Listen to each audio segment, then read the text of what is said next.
Bonjour à tous, bienvenue sur cette vidéo de présentation offerte par le Golf de Virton. Mon nom est Pascal et je suis initiateur.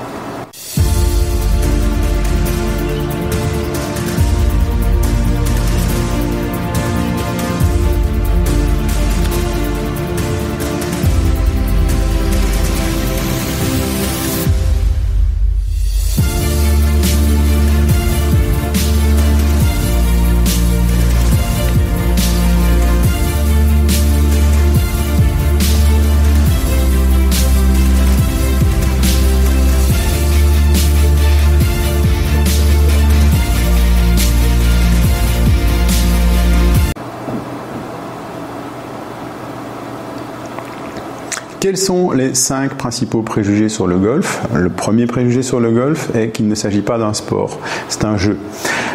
Et c'est pas totalement infondé, le golf est un jeu, comme à peu près tous les sports d'ailleurs. Cependant, quiconque pense que ce n'est pas exigeant au niveau physique, je l'engage à venir au Golf de Virton prendre une initiation gratuite, on en donne pratiquement tous les 15 jours, et au bout d'une heure de frappe de balle, s'il n'a pas transpiré et qu'il considère toujours que ce n'est pas un sport, on va l'amener sur le terrain, là où les joueurs vont, pour pouvoir faire les kilomètres qu'ils font dans le temps qui leur est imparti de jeu et qui est relativement court. Vous pourrez le constater si vous allez une fois jouer au golf avec des golfeurs. C'est pour ça que les personnes plus âgées ont souvent tendance à prendre des voiturettes, même si les voiturettes ne dispensent pas totalement d'aller rapidement. Donc ne croyez pas que les voiturettes font que ce n'est pas un sport. Vous devez aller à votre balle, vous devez revenir chercher votre matériel. Enfin, il y a énormément de choses à faire. Donc le golf est un sport et quiconque n'y croit pas devrait faire une initiation gratuite dans mon club ou dans n'importe quel autre club pour s'en persuader.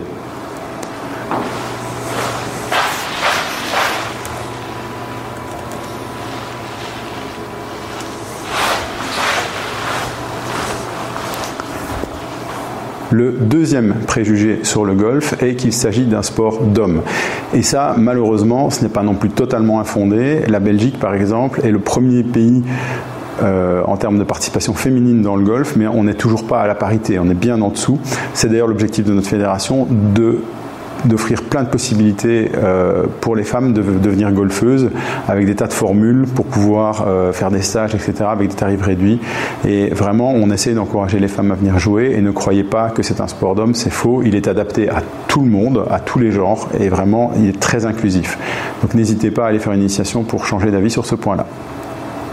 Troisième préjugé sur le golf, c'est un sport de riches. Et là, à nouveau, le préjugé n'est pas totalement infondé, mais il n'est pas non plus totalement vrai. C'est-à-dire vous trouvez des tas de clubs qui sont extrêmement abordables, des petits clubs familiaux, des petits golfs familiaux. Vous avez possibilité d'avoir votre carte fédérale de golfeur en Belgique, par exemple, pour 65 ou 70 euros, 70 euros pardon, pour les Belges.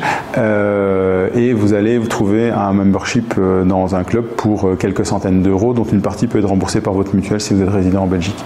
Donc, certes, c'est de l'argent, mais ça reste relativement abordable par rapport à d'autres sports. En ce qui concerne le matériel, d'ailleurs, il y a eu énormément d'efforts qui ont été faits par les constructeurs. Vous avez des matériels vraiment entrée de gamme maintenant pour quelques centaines d'euros. Vous pouvez trouver un sac complet avec tous vos clubs. Et alors, je vous dis pas, du coup, en occasion, les prix sont encore plus démocratiques. Pour une centaine d'euros, vous pouvez trouver tout un set de clubs et commencer à aller jouer au golf.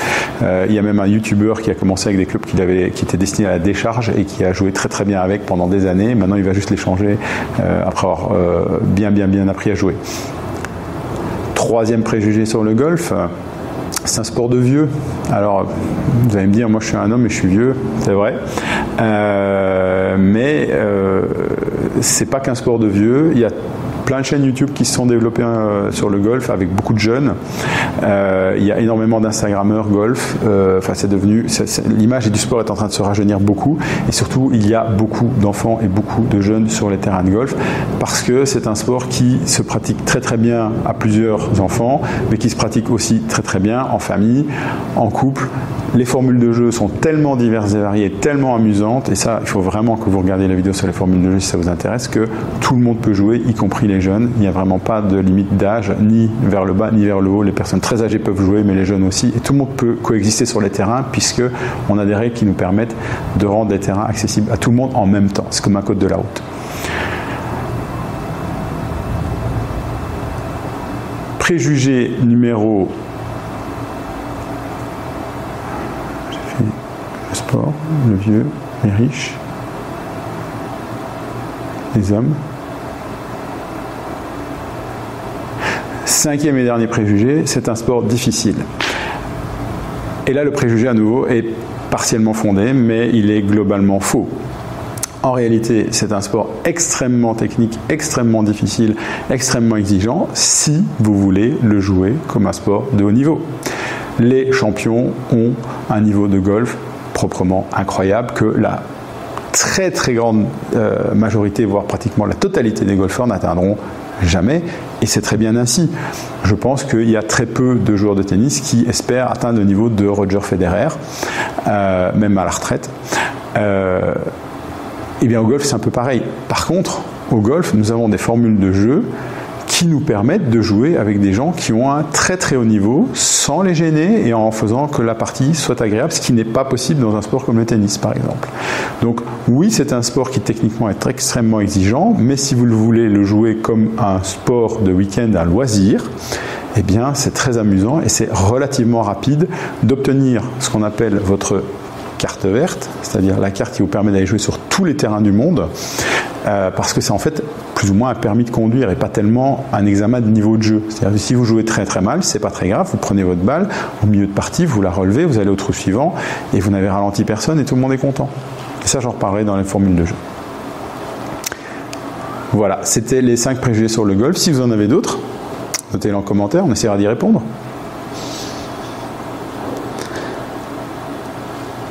Alors, les formules de jeu au golf, il y en a de toutes sortes. La première formule de jeu principale, je dirais, qui permet de fixer le niveau des joueurs, c'est celle où on compte les points individuellement. Et même dans cette formule-là, on a des formules de points qui avantagent les débutants par rapport aux joueurs plus aguerris. Et l'idée, c'est vraiment d'avoir des compétitions où on a même plusieurs séries, c'est-à-dire on classe les débutants dans leur série et on classe les joueurs qui ont plus d'expérience dans une autre série, avec plus d'expérience ou meilleur niveau, hein, parce qu'en réalité, c'est le niveau. Plus vous allez devenir bon au golf et plus le niveau que les compétitions vont requérir de votre résultat vont être difficiles. C'est-à-dire que vous commencez avec ce qu'on appelle des coups rendus, c'est-à-dire sur un trou qui devrait normalement se jouer en 3 coups pour un professionnel. Un débutant aura 3 coups supplémentaires, un joueur intermédiaire aura 2 coups supplémentaires, donc un par 3 il devra le jouer en 5, le débutant complet devra le jouer en 6, l'intermédiaire devra le jouer en 5, l'amateur un peu plus aguerri devra le jouer en 4 coups, et le joueur qui est très expérimenté ou le professionnel devra le jouer en 3 coups. Donc voilà, on a chaque fois des coups rendus comme ça, et sur une carte de score complète, quand vous faites un parcours 18 trous, on vous donne un certain nombre de coups, ça peut être 54, 36, 18, ou tous les niveaux intermédiaires, vous pouvez avoir 22, 23 coups de plus que les autres. Ça ne veut pas dire qu'on vous triche pour que vous gagnez, ça veut dire que, vu votre niveau, vous avez besoin pour réussir ce parcours de 22 coups supplémentaires. Les parcours sont d'ailleurs classés par difficulté, et vous avez plus de coups sur certains parcours que sur d'autres, parce qu'ils sont considérés comme plus difficiles, parce que plus étroits, plus longs, plus hauts, plus dénivelés, peu importe. Il y a toutes sortes de parcours différents, il y a des parcours beaucoup plus faciles évidemment.